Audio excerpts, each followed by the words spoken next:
الحمد لله وحده والصلاة والسلام على من لا نبي بعده أما بعد فأعوذ بالله من الشيطان الرجيم بسم الله الرحمن الرحيم يرفع الله الذين آمنوا منكم والذين أوتوا العلم درجات وقال الله تبارك وتعالى في مقام آخر إنما المؤمنون إخوة رب اشرح لي صدري ويسر لي أمري واحلل عقدة من لساني يفقهوا قولي رب زدني علما اللهم صل على سيدنا محمد وعلى آل سيدنا محمد وبارك وسلم تسليما كثيرا كثيرا. قابل صد احترام حضرات علماء کرام، مشائخ عظام اور آج کی اس عظیم الشان تحفظ مدارس و وحدت امت کانفرنس کی میزبان جماعت مرکزی جمعیت اہل حدیث کے جملہ رضاکار کارکنان، رفقاء، ذمہ داران اور بالخصوص اسٹیج پر تشریف فرما جملہ زعمائے ملت اور اخص الخاص ہمارے میزبان مکرم جناب شیخ ڈاکٹر علی محمد ابو تراب صاحب حفظہ اللہ تعالی من کل شر فی الدارین، اور توحید و سنت کے پروانوں، آج ہم سب کے سب یہاں اس مرکز قرآن و سنت میں دو عنوانان کے ساتھ جمع ہیں. میری کوشش یہ ہے کہ اس عنوان سے متعلق ہی کچھ معروضات عرض کر کے اجازت چاہوں. ایک ہے تحفظ مدارس اور دوسرا ہے وحدت امت. میں نے کانفرنس سے قبل پریس کانفرنس میں عرض کیا تھا کہ وحدت امت سے متعلق 4 نکاتی ایک فارمولہ ہمارے استاد محترم، میرے مربی اور شیخ مختار الامہ مفتی سید مختار الدین شاہ صاحب ایک بہت ہی خوبصورت اور عمدہ 4 نکاتی فارمولہ وحدت امت کے حوالے سے اکثر پیش فرماتے ہیں، اور اس عاجز اور فقیر نے وہ فارمولہ مختلف پلیٹ فارمز پر، مختلف ممالک میں، مختلف کالج اور یونیورسٹیز میں، مدارس میں عرض کیا. ہمارے بعض مشائخ فرماتے ہیں کہ یہ الہامی ہے.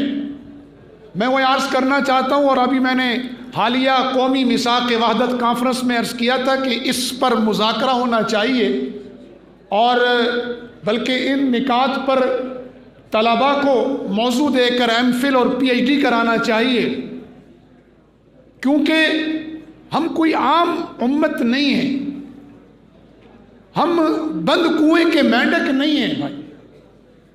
ہم لوگ کسی مخصوص علاقے، مخصوص قومیت، مخصوص جغرافیہ، مخصوص فرقے کا کلمہ نہیں پڑھا.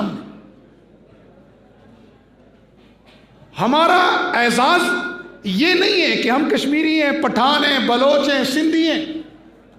جغرافیہ بھی ہمارا اعزاز نہیں ہے کہ ہم پاکستانی ہیں یا افغانی ہیں یا ترک ہیں یا عرب ہیں. یہ ہماری شناخت اور تعارف ہے. ہمارا اعزاز یہ ہے، ہمارا فخر یہ ہے کہ ہم اللہ رب العالمین کے بندے ہیں. وہ رب جو عالمین کا رب ہے. جب ہم کہتے ہیں اللہ رب العالمین، ہم جغرافیائی، لسانی، قومی، صوبائی اور فرقہ وارانہ حدود سے باہر نکل جاتے ہیں. اسی رب العالمین کے نظریے کو دیکھ کر علامہ اقبال نے ہمیں جغرافیائی حدود سے آزاد کر کے کہا تھا، ہر ملک ماست کہ ملک مودائے ماست. ہر ملک ہمارا ہے کہ ملک خدائے ماست، کہ ہم اللہ رب العالمین کے بندے ہیں بھائی. جب یہ کائنات اس کی، تو اس کائنات کی حکمرانی رب العالمین کے بندوں کی ہے. تو ہمارا اعزاز یہ ہے کہ ہم اللہ رب العالمین کے بندے ہیں. رحمت للعالمین صلی اللہ علیہ وسلم فداہ ابی و امی و روحی و مالی و اولادی و عرضی. ہمارا سب کچھ ہمارے آقا کے قدموں پر قربان. ہم رحمت للعالمین کے امتی ہیں۔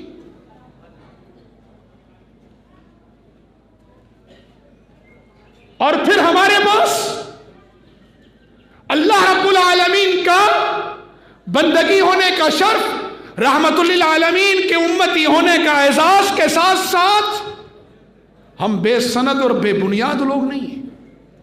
ہمارے پاس ہدی للعالمین جیسا نظام زندگی ہے۔ کوئی چیز ہماری نہ وہ قومی حدود میں ہے، نہ صوبائی، نہ لسانی، نہ فرقہ، نہ مسلک، ہماری تو ہر چیز جہانوں پر مشتمل ہے۔ ہم بندے ہیں تو رب العالمین کے، ہم امتی ہیں تو رحمت للعالمین کے، ہم جس نظام کے پابند ہیں، جس نظام کو ہمیں اپنانے کو کہا گیا ہے، جو نظام ہماری دنیا اور آخرت کی کامیابی کا ضامن ہے، جسے ہم قرآن مجید کہتے ہیں، وہ نظام ہے ہدی للعالمین، سارے جہانوں کی ہدایت۔ ان بنیادی باتوں کے بعد میں حضرت کے وہ نکات عرض کرنا چاہتا ہوں، صرف اجمالاً، اس میں سے ہر نقطہ تفصیل طلب ہے، ہر نقطے پر ایم فل کی ڈگری اور پی ڈی کی ڈگری مل سکتی ہے۔ پہلی بات، میرے یہاں مشائخ بیٹھے ہیں، داعیان امت بیٹھے ہیں، میں ان کی موجودگی میں عرض کرنا چاہتا ہوں کہ یہ 4 نکات طالب علم بیٹھے ہیں۔ یہاں صبح کی پہلی نشست میں تقریری مقابلہ ہوا ہے۔ تقریری مقابلے کا مطلب ہوتا ہے داعیان امت تیار کرنا۔ ہم میں سے کوئی یہاں سے لے کر یہاں تک کوئی پیشہ ور خطیب نہیں، ہم میں سے ہم پیشہ ور مقرر نہیں ہیں، ہم داعی ہیں اس امت کے، ہم قرآن کے داعی ہیں، ہم سنت کے داعی ہیں، ہم اللہ رب العزت کے احکامات کے داعی ہیں، رسول اللہ صلی اللہ علیہ وسلم کے سنتوں کے داعی ہیں۔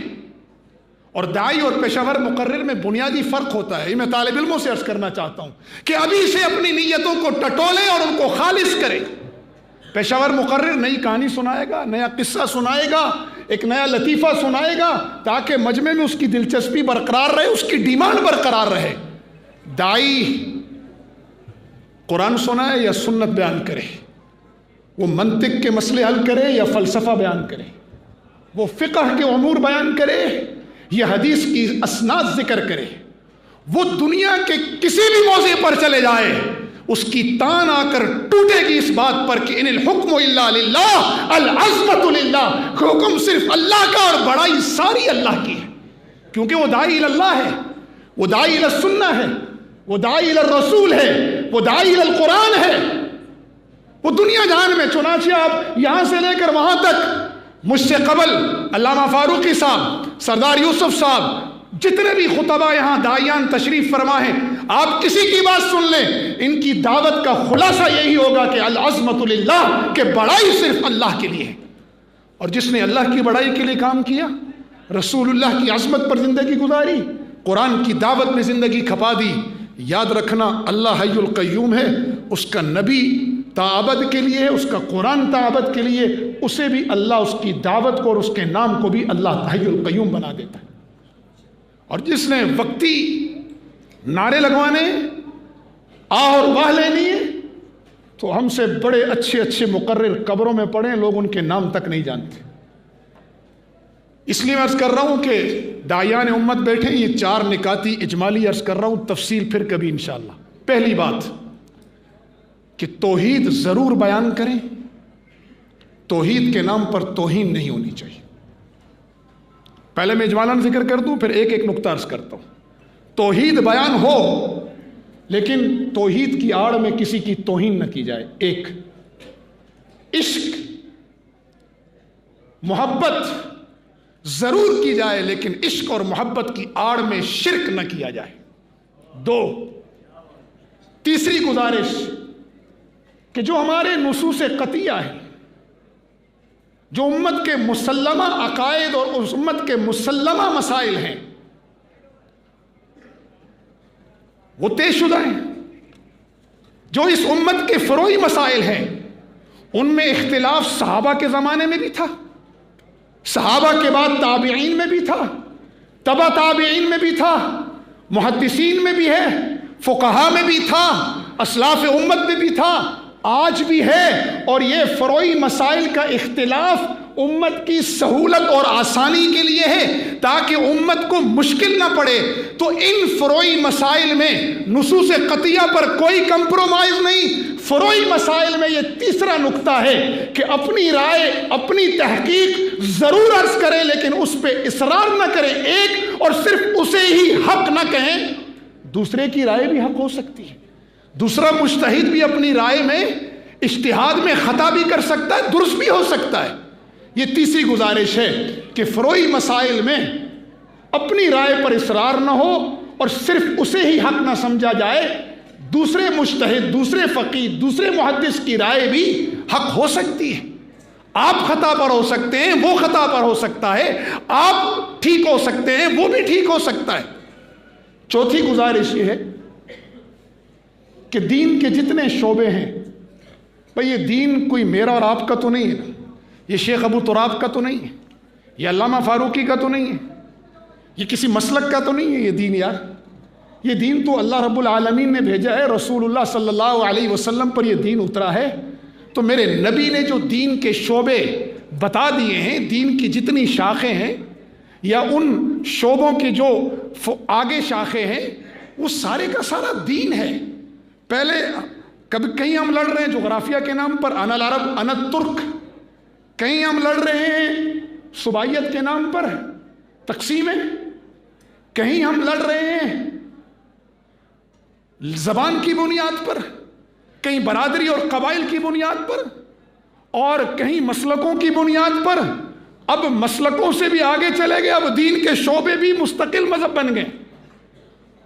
تو دین کے جتنے شعبے ہیں، میں درخواست کر رہا ہوں، یہ چوتھا اصول ہے، چوتھا نقطہ، کہ اللہ کا واسطہ ان شعبوں کو باہم نہ ٹکرائیں۔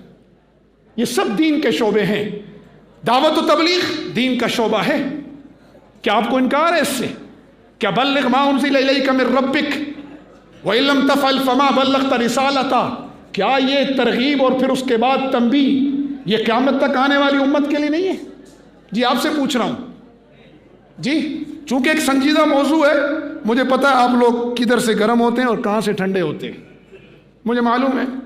علامہ فاروقی صاحب ماشاءاللہ آپ کے ایمانی جذبات کو عروج پر لے گئے تھے، تو جذبات کے ساتھ نظریات کی پختگی بہت ضروری ہے، ورنہ چڑھائی ہوتی ہے 120 پر اور پھر پسپائی ہوتی ہے 140 پر۔ جی ہاں، تو علامہ نے آپ کے جذبات ایمانی بڑھائے ہیں، تو میں نظریے کی طرف پختگی عرض کرنا چاہتا ہوں، ورنہ میرے پاس ایک نعرہ ایسا ہے کہ وہ آگ لگاتا ہے تن بدن میں۔ تو میں نظریے کی بنیاد پر کچھ سوالات اور کچھ باتیں عرض کرنا چاہتا ہوں۔ جی، دعوت و تبلیغ دین کا شعبہ ہے یا نہیں؟ رسول اللہ صلی اللہ علیہ وسلم نے کیا یا نہیں کیا؟ ٹھیک ہے، میں اس کی جتنی شکلیں، میں کسی خاص شکل کی بات نہیں کر رہا، منبر و محراب سے لے کر تصنیف و تالیف سے لے کر دعوتی قافلوں سے لے کر خطبہ کی خطابت سے لے کر داعیان کی دعوت سے لے کر جتنی بھی اس کی شکلیں، کیا رسول اللہ صلی اللہ علیہ وسلم کا یہ شعبہ نہیں ہے؟ جی، جہاد فی سبیل اللہ رسول اللہ کے دین کا شعبہ نہیں ہے؟ کیا اللہ کے نبی نے خود جہاد نہیں کیا؟ بدر سے لے کر احد، احد سے لے کر خندق، اور خندق سے لے کر حنین میں تیروں کی بوچھاڑ سے لے کر غزوہ تبوک کا وہ مشقتوں بھرا سفر، حضرت حمزہ کی لاش کے ٹکڑوں سے لے کر خود رسول اللہ صلی اللہ علیہ وسلم کے دندان مبارک شہید ہونے تک، یہ عمل سارا کہاں ہوا؟ جہاد فی سبیل اللہ میں نہیں ہوا۔ تو جہاد دین کا شعبہ ہے یا نہیں؟ تعلیم و تعلم دار ارقم سے لے کر اصحاب صفہ کے چبوترے تک، کیا یہ دین کا شعبہ نہیں ہے؟ جی، کیا تزکیہ نفس دین کا شعبہ نہیں ہے؟ یتلو علیہم آیاتی ویزکیہم ویعلمہم الکتاب والحکمہ، کیا یہ تزکیہ نفس قرآن کے ذریعے، سنت کے ذریعے یہ دین کا شعبہ نہیں ہے کیا؟ سیاست اسلامیہ، کیا میرے نبی نے ہمیں مسلح امامت کے ساتھ تخت مدینہ نہیں دیا؟ تو کیا یہ دین کا شعبہ نہیں ہے؟ کیا خدمت خلق کہ اپنا پیٹ کاٹ کر دوسرے مسلمان بھائی کے منہ میں نوالا ڈالنا، میدان جنگ میں اپنی پیاس پر دوسرے کی پیاس کو ترجیح دینا، اور یؤثرون علی انفسہم ولو کان بہم خصاصہ، ولو کان بہم خصاصہ جیسی جماعت کہ اپنے اوپر دوسروں کو ترجیح دینا کہ ایک بکری کی سیری 7 گھروں سے گھوم کر آئے، کیا یہ خدمت خلق کی یہ مثالیں اور یہ شاندار ماضی کیا میرا اور آپ کا نہیں ہے؟ جب ہے تو خدا کے بندو دین کے باہم شعبوں کو کیوں ٹکراتے ہو آپس میں؟ آج عزم کریں انشاءاللہ کہ ہم ڈنکے کی چوٹ پر توحید بیان کریں گے۔ توحید اس مذہب کی بنیادی اساس نہیں بلکہ اساس الاساس ہے، بنیادوں کی بھی بنیاد ہے۔ توحید پر کوئی کمپرومائز نہیں۔ ان اللہ لا یغفر ان یشرک بہ ویغفر ما دون ذلک ویغفر دون ذلک، یہ ہماری اساس ہے۔ ہم توحید بیان کریں گے لیکن توہین نہیں کریں گے اس کی آڑ میں عشق اللہ کی ذات سے لے کر رسول اللہ تک، رسول اللہ سے لے کر صحابہ تک، صحابہ سے لے کر علماء و مشائخ تک، علماء اور مشائخ سے لے کر ماں باپ تک، ماں باپ سے لے کر بیوی بچوں تک، پھر ہر مسلمان سے لے کر ہر انسان تک، اور بلکہ ہر جاندار تک میرا نبی مجھے، میرا دین مجھے، میرا قرآن مجھے محبت کی تعلیم دیتا ہے۔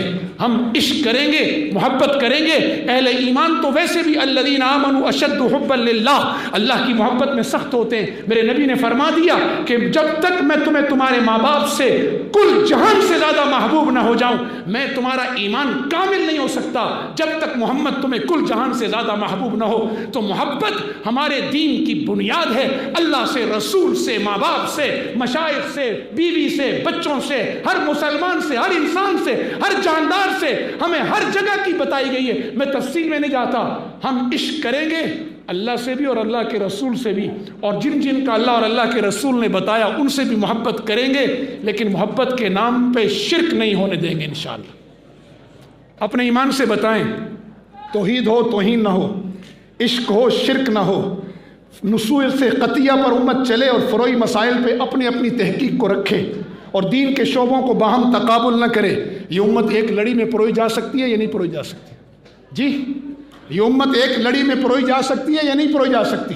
اگر یہ امت ان چار نکات پر آ جائے، اس امت کا آپس میں اتحاد و اتفاق ہو سکتا ہے یا نہیں ہو سکتا؟ اس لیے آج عزم کریں انشاءاللہ ہم امت کو حقیقی معنوں میں کہیں کہ ہماری ساری شناخت بعد میں ہے، سب مل کر کہیں نحن الامہ، بولیں اونچی آواز سے نحن الامہ۔ اگر آج ہم امت بن جائیں، اللہ کی قسم نہ کوئی قرآن کی توہین کر سکتا ہے، نہ کوئی میرے نبی کی ناموس پر ہاتھ اٹھا سکتا ہے، نہ میرے صحابہ اور اہل بیت کی طرف ٹیڑھی نگاہ سے دیکھ سکتا ہے، اور نہ ہی کسی عام مسلمان کی عزت پر ہاتھ اٹھا سکتا ہے۔ ہم مر رہے اس لیے ہیں، کشمیری اس لیے مر رہے ہیں کہ صرف کشمیری ہیں، برما کو اس لیے آگ پہ بھون دیا گیا کہ صرف برمی ہیں۔ مجھے بتاؤ، اللہ کا واسطہ دے کر پوچھتا ہوں، کیا مقبوضہ کشمیر کی اکثریت اہل سنت والجماعت بریلوی نہیں ہے؟ کیا ہندو بن گیا ان کو مارنے سے پوچھتا ہے تمہارا مسلک کیا ہے؟ ان سے پوچھتا ہے؟ کیا برما والے اکثر شافعی نہیں ہیں؟ آپ بتائیں مجھے، بولیں شافعی ہیں یا نہیں ہیں؟ کیا شام اور عراق میں اہل حدیث نہیں کی اکثریت؟ کیا کنڑ میں اہل حدیث نہیں تھے اکثریت سے؟ کیا افغانستان میں جن کو مارا گیا وہ اہل سنت والجماعت حنفی المسلک نہیں تھے؟ جب دشمن نے ہمیں مارنے سے پہلے ہماری شناخت پوچھی؟ نہیں پوچھی۔ انہوں نے امت محمدیہ کا قتل عام کیا ہے، کشمیر سے لے کر فلسطین تک، افغانستان سے لے کے برما تک۔ تو ہم اگر امت بن جائیں، اللہ کی قسم صرف قرآن نہیں، صرف رسول اللہ کی ناموس نہیں، صرف صحابہ اور اہل بیت نہیں، ہم ہر مسلمان کی ناموس کو بچا سکتے ہیں، ہر جغرافیہ کی حفاظت ہو سکتی ہے۔ تو بولیں نحن بلند آواز سے نحن ہمارے ہاں عصبیت پر اتنا کام کیا گیا ہے نا، ابھی میں بولوں نا خود مختار کشمیریوں کا خون ایسے گرمائے گا کہ اللہ کی پناہ۔ میں کہوں عظیم پختونستان، پھر پٹھانوں کا آپ اتن دیکھو کیسا اتن کریں گے، یہیں کھڑے ہو جائیں گے۔ میں کہوں گریٹر بلوچستان، بس پھر دیکھنا کیا تماشا لگے گا یہاں۔ میں کہوں سندھو دیش، پھر دیکھو سندھی کہیں گے سائیں ایسا جو لیڈر تو تم بس بھائی وہ آئے کوئی نہ۔ لیکن جب میں کہتا ہوں امت، اس امت پر کام ہی نہیں ہوا، ہمیں معلوم ہی نہیں کہ ہمارا اصل رشتہ تو امت کا ہے۔ ہمارا فخر تو یہ ہے کہ ہم رسول اللہ کے امتی ہیں، شناخت سے نہیں روک رہا بھائی۔ کیا حضرت صہیب رومی کی شناخت ختم کی گئی؟ آپ سے پوچھ رہا ہوں، کیا بلال کی حبشہ کی شناخت ساتھ لگی یا نہیں لگی؟ کیا حضرت سلمان کے ساتھ فارس کا نام لگا رہا یا نہیں لگا رہا؟ شناخت کی محبت سے منع نہیں کر رہا، نہ مسلک کی محبت سے روک رہا ہوں، میں شناخت اور مسلک کی عصبیت سے منع کر رہا ہوں کہ اس عصبیت نے ہمیں ٹکڑے ٹکڑے کر دیا ہے. تو بولے وی آر امہ، ہم امت ہیں، ہم امت ہیں اور انشاءاللہ امت بن کے رہیں گے. پھر اس کراچی کے اس مدرسے کے قبضے سے لے کر صرف یہ قبضہ نہیں چھوٹے گا بلکہ فلسطین و کشمیر کا قبضہ بھی آزاد ہو جائے گا. اور اگر تم امت نہ بنے نا، پھر یاد رکھنا، اگلی بات عرض کر رہا ہوں مدرسے کی، بس پھر اجازت چاہتا ہوں. یہ بات سمجھ میں آ گئی وحدت امت والی؟ اگلی بات ہے مدرسہ. تو پہلی بات تو ہے مدرسے کے مخالفین سے، اور دوسری بات ہے آپ سے. مدرسے کے مخالفین سے میں یہ کہنا چاہتا ہوں کہ دیکھو یار، یہ مدرسہ جو ہے نا، مدرسہ یہ شیخ ابو تراب کی سنت تو نہیں ہے. بہت دھیان سے ذرا میری بات سماعت فرمائیے. یہ یہاں بیٹھے ہوئے جتنے علماء ہیں یہ سارے صاحب مدارس ہیں، یہ ان کی سنت نہیں ہے.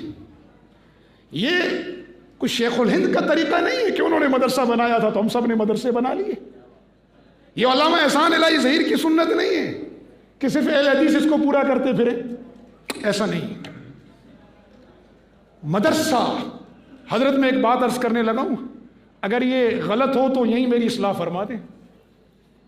مسجد بعد میں بنی ہے، اسلام میں مدرسہ پہلے بنا ہے. مسجد نبوی بعد میں بنی ہے اور مسجد حرام میں نماز بعد میں ہوئی ہے. دار ارقم میں قرآن پہلے پڑھایا گیا ہے. مدرسے نے بتایا ہے جہاد کیا ہے، مدرسے نے بتایا ہے صحابہ کی عظمت کیا ہے، مدرسے نے بتایا ہے مسلمانوں کے رشتہ اخوت کا مطلب کیا ہے، مدرسے نے بتایا ہے تزکیہ کسے کہتے ہیں، مدرسے نے بتایا ہے خدمت خلق کیا ہے، مدرسے نے بتایا ہے طرز حکمرانی کیا ہوگا، مدرسے نے بتایا ہے مسلمانوں کی تجارت کیسے چلے گی، مدرسے نے بتایا ہے کہ مسلمان ایک امت بن کر کیسے رہیں گے، مساجد کیسے تعمیر ہوں گی، مسجد کا تقدس کیا ہے، علمی شخصیات کا تقدس کیا ہے. مدرسے نے بتایا ہے ماں باپ کیا ہے، انسانیت کیا ہے. اور یہ مدرسہ بے بنیاد نہیں ہے. تم سمجھ رہے ہو کہ کیا نام حضرت اس ادارے کا؟ جی، مرکز اہل حدیث اسلامک ایجوکیشنل کمپلیکس. تم سمجھ رہے ہو کہ مدرسے کی بنیاد یہاں نادرن بائی پاس میں؟ یا آپ کیا گمان کرتے ہیں کہ جامعہ سلفیہ اسلام آباد کی بنیاد اسلام آباد میں، یا خیر المدارس کی بنیاد ملتان میں، یا بنڈول ٹاؤن کی بنیاد وہاں نیو ٹاؤن میں ہے، یا فاروقیہ کی بنیاد شاہ فیصل کالونی میں ہے؟ کیا سمجھتے ہیں آپ ان کی بنیادیں یہاں ہیں؟ نکال دو ذہن سے یہ غلط فہمی. قطعاً نہیں. ہم بڑی مضبوط بنیادوں پہ کھڑے ہیں. ہمارا مدرسہ جب یہاں سے بنیاد لے کر اٹھتا ہے تو یہ یہاں سے اٹھ کر ہندوستان کی سرزمین بر صغیر پاک و ہند کی مدارس کی خوشبو لیتا ہوا ماوراء النہر جاتا ہے، اور وہاں سے ہمارے مدارس کی بنیاد لیتا ہوا. میں انتہائی مختصر کرتے ہوئے عرض کرتا ہوں، یہ مراکش سے ہوتا ہوا، یہ عرب اور ترک سے ہوتا ہوا، یہ مصر سے ہوتا ہوا. جب یہ ہمارا مدرسہ مدینہ پہنچتا ہے تو ہمارے مدرسے کی بنیاد پر عبداللہ ابن عمر کی حدیث کی سند لگتی ہے. ہمارے مدرسے کی بنیادوں میں عبداللہ ابن مسعود کی فقاہت شامل ہے. ہمارے مدرسوں کی بنیادوں میں عبداللہ ابن مسعود کی تفسیر شامل ہو. پھر یہ ہمارا مدرسہ ان کی فقاہت، ان کی حدیث کی سند، ان کی تفسیر کی سند لیتا ہوا اصحاب صفہ کے چبوترے پر آتا ہے، اور یہاں سے اس مدرسے کی بنیاد بنی دار ارقم تک جاتی ہے، اور اس بنیاد یہاں سے غار ہرا میں جاتی ہے، اور اس مدرسے کی بنیاد پر آسمانی مہر لگتی ہے. اِنَّا نَحْنُ نَزَّلْنَا الذِّكْرَ وَإِنَّا لَهُ لَحَافِظُونَ.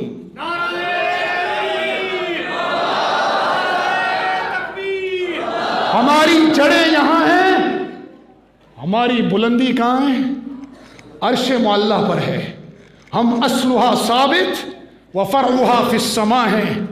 تم ہماری بلندیوں تک تو کہاں پہنچو گے؟ تم انشاءاللہ ان جڑوں تک بھی نہیں پہنچ سکتے. اس لیے مدرسے کی مخالفت چھوڑ دو. ہمارا علم بھی بے بنیاد نہیں ہے، ہم بہت مضبوط بنیادوں پر کھڑے ہیں. ہمارے ہاں قرآن و سنت کا نظام ہے. اس لیے عرض کر رہا ہوں، نہ ہم بے سند ہیں نہ بے بنیاد ہیں. بنیاد میں نے عرض کر دی، ہم بے بنیاد بھی نہیں ہیں۔ صرف مدرسے کی بنیادیں نہیں، میرے پاس میرے جہاد کی بنیاد ہے، میرے پاس میری دعوت و تبلیغ کی بنیاد ہے، میرے پاس تزکیہ نفس کی بنیاد ہے۔ میں خدمت خلق اس لیے نہیں کرتا کہ 4 ڈائریکٹر بن جائیں گے میرے، وہ پراڑوں میں گھومیں گے، نہ، میرے پاس بنیاد موجود ہے کہ خدمت خلق میں کر کیوں رہا ہوں۔ میں حکمرانی اس لیے نہیں کر رہا، میں حکمرانی بھی رسول اللہ کی سنت سمجھ کے کر رہا ہوں۔ اور ہم بے سند لوگ نہیں ہیں کہ تم ہماری جڑیں اکھاڑ لوگے۔ تمہیں تو مغرب والوں اپنے ماں باپ کے نام نہیں معلوم، اپنے ماں باپ کے نام نہیں معلوم، ہمیں اپنے استادوں کی سندیں یاد ہیں، ہم ایک ایک حدیث کی سند یاد کرتے ہیں، ہم ایک ایک سنت کا حوالہ ہمارے پاس موجود ہے۔ میرے صحابہ کو اللہ جزائے خیر دے، انہوں نے جب رسول اللہ کے فرامین نقل کیے تو صرف فرامین نقل نہیں کیے، حرکات بھی نقل کی۔ کیا آپ نے وہ احادیث نہیں پڑھی جس میں ہمارے اکابر احادیث پڑھاتے ہوئے وہ حرکات کی سند بھی ساتھ نقل کرتے؟ جہاں وہ ہاتھ رکھا تھا میرے نبی نے، وہیں ہاتھ رکھ کر وہ حدیث پڑھاتے۔ اتنی مضبوط بنیاد ہے میری سند کی۔ میں صرف طلباء اور عوام کے لیے عرض کر رہا ہوں کہ احساس کمتری سے نکلیں، کمپلیکس سے نکلیں۔ ہمیں خواہ خواہ احساس کمتری میں مبتلا کیا گیا ہے، بلا وجہ ہم احساس کمتری کا شکار ہیں۔ نکلیں تو آگے، اور اللہ کو بتائے ہم آپ کے بندے ہیں، رسول اللہ کے امتی ہیں، حامل قرآن ہیں۔ خدا کی قسم یہ دنیا تمہارے قدموں میں ہوگی، یہ آپ کے قدموں میں ہوگی۔ احساس کمتری چھوڑو، جاؤ جا کے یورپ والوں سے پوچھو تمہارے باپ کا نام کیا ہے۔ باپ کے بعد اکثر کو تو باپ کا پتہ نہیں، دادا کو تو پتہ ہی نہیں کسی کو، اور پردادا تو خال خال کسی کو معلوم ہوگا، خال خال۔ ہمیں اپنے باپ دادا نہیں، اپنی علمی سندیں بھی یاد ہیں۔ جب ہم اپنی علمی سند رکھتے ہیں تو یہ مت سمجھا کرو کہ تم یہاں سے علم کی اشاعت کو روک لو گے۔ ہم بڑی مضبوط بنیادوں پر کھڑے ہیں۔ ہم نے جب قرآن پڑھا، ہم نے جب حدیث پڑھی، ہماری قناعت کی سند ہے، ہماری حدیث کی سند ہے۔ مثلا مجھے اجازت حدیث ملی حضرت اقدس حضرت مولانا سرفراز خان صفدر صاحب سے، حضرت اقدس ڈاکٹر شیخ الحدیث شیر علی شاہ صاحب سے، حضرت شیخ الاسلام مفتی تقی عثمانی سے، حضرت شیخ التفسیر مفتی ظفر علی خان صاحب سے۔ ہماری یہ سند اتنی مضبوط ہے کہ یہ میرے اساتذہ سے ہوتی ہوئی، مثلا میں عرض کروں کہ بخاری کی پہلی حدیث یا آخری حدیث کو لے لیں کہ ہم نے وہ اپنے اساتذہ سے پڑھی، ہمارے اساتذہ نے اپنے اساتذہ سے۔ مثلا میرے اساتذہ کی سند یا تو حضرت بن نوری سے ہو کے چلتی ہے، تو انہوں نے حضرت بن نوری سے پڑھی، حضرت بن نوری نے میرے جد امجد حضرت مولانا شانور شاہ کشمیری سے یہ حدیث پڑھی، میرے جد امجد مولانا شانور شاہ کشمیری نے یہ آخری حدیث بخاری کی حضرت شیخ الہند سے پڑھی، حضرت شیخ الہند نے حضرت قاسم نانوتوی سے پڑھی، حضرت قاسم نانوتوی رحمہ اللہ نے یہ حدیث حضرت شاہ عبد الغنی سے پڑھی، حضرت شاہ عبد الغنی نے یہ آخری حدیث بخاری کی حضرت شاہ اسحاق سے پڑھی، اور حضرت شاہ اسحاق نے شاہ عبد العزیز سے پڑھی، اور حضرت شاہ عبد العزیز نے ہندوستان میں اسانید کے مرکز، چاہے وہ کوئی اہل حدیث ہو، بریلوی ہو، دیوبندی ہو، ہندوستان میں اسانید کا مرکز شاہ ولی اللہ ہے، انہوں نے حضرت شاہ ولی اللہ سے پڑھی۔ پھر یہ علامہ سرخسی سے ہوتی ہوئی یہ حدیث، میرے ان بزرگوں سے ہوتی ہوئی یہ حدیث کی سند حضرت، جب ہم جاتے ہیں امام بخاری تک تو امام بخاری سے احمد ابن اشکاب تک، اور احمد ابن اشکاب نے یہ حدیث محمد ابن فضیل سے لی، محمد ابن فضیل نے ابن قعقاع سے لی، انہوں نے ابو ذرا سے لی، اور حضرت ابو ذرا فرماتے ہیں کہ میں نے سنا رسول اللہ صلی اللہ علیہ وسلم کے صحابی اور جانثار ابو ہریرہ سے کہ وہ فرما رہے تھے کلمتان حبیبتان الی الرحمن۔ ہم ان مضبوط سندوں پہ کھڑے ہیں۔ نعرہ تکبیر۔ مخالفین سے باتوں کے بعد آپ سے عرض کر رہا ہوں، قرآن و سنت کے پروانوں صرف گفتگو سے کام نہیں چلے گا۔ آج عزم کرو انشاءاللہ ہم میدان عمل کے دائی بنیں گے، انشاءاللہ میدان عمل کے شاہ سوار بنیں گے، مدارس و مساجد کا تحفظ کریں گے انشاءاللہ، مدارس اور مساجد کا تعاون کریں گے انشاءاللہ، امت کے نظریے کو فروغ دیں گے انشاءاللہ۔ تو یقین مانو پھر تمہاری بھی عزت محفوظ ہوگی، جان بھی محفوظ ہوگی، قرآن بھی محفوظ ہوگا، رسول اللہ بھی محفوظ ہوں گے۔